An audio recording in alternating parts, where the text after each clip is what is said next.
Assalamualaikum warahmatullahi wabarakatuh. Nama saya Oki Putra Syahrir, NIM 100 201 259. Di sini saya akan menjelaskan jawaban statistik sosial. Pertanyaan pertama, apa yang Anda pahami tentang statistik sosial dan sejauh mana ruang lingkup statistik sosial? Statistik sosial adalah penggunaan sistem pengukuran statistik untuk mempelajari perilaku manusia di lingkungan sosial dan digunakan untuk mengumpulkan data, menganalisis, dan menyimpulkan atau mengadakan penafsiran data yang berbentuk angka.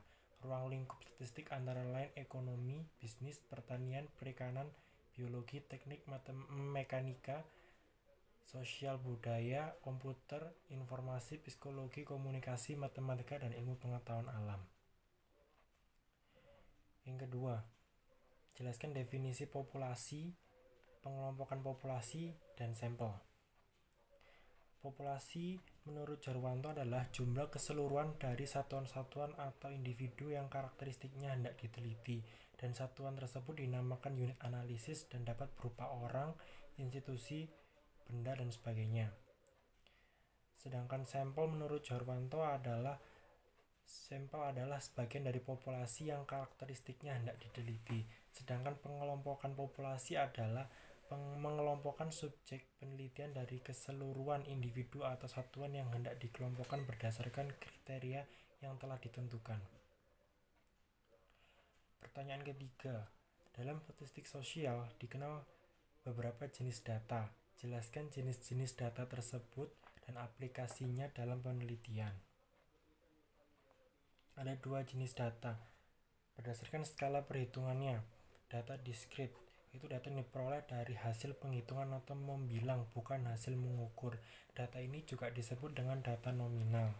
Data nominal juga dikenal dengan skala nominal, yaitu jenis data yang digunakan untuk melabeli variabel penelitian tanpa memberikan nilai kuantitatif apapun.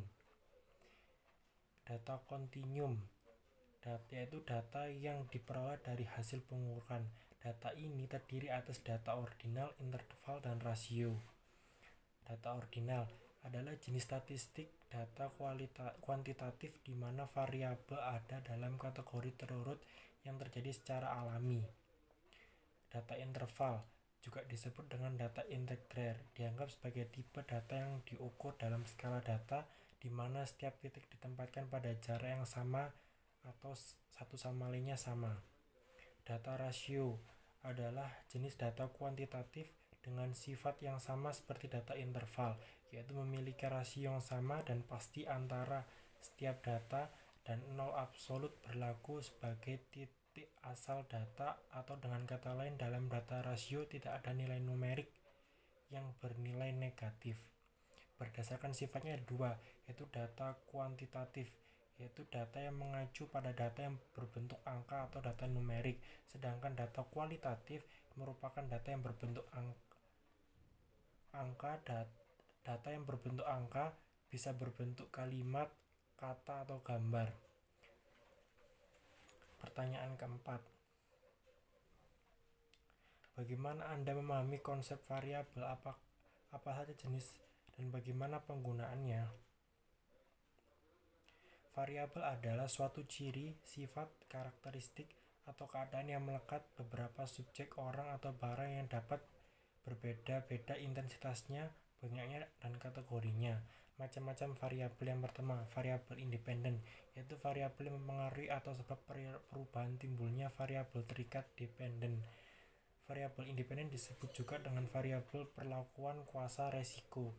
Variabel dependen, yaitu variabel yang dipengaruhi akibat dari adanya variabel bebas.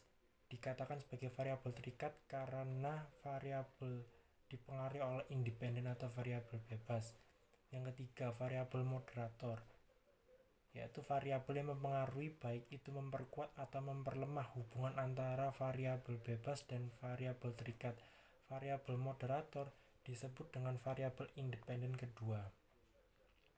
Soal yang kelima, statistik sosial mengenal berbagai macam operasi analisis, salah satunya regresi sederhana. Jelaskan apa yang dimaksud dengan regresi dan relasinya dengan variabel. Regresi dalam statistik adalah salah satu metode untuk menentukan hubungan sebab akibat antara satu variabel dengan variabel yang lainnya. Sedangkan relasinya dengan regresi, yaitu variabel terdapat pada penentuannya, karena regresi menentukan hubungan sebab akibat antara satu variabel dengan variabel yang lainnya. Sekian dari penjelasan saya, mohon maaf apabila ada salah-salah kata. Wassalamualaikum warahmatullahi wabarakatuh.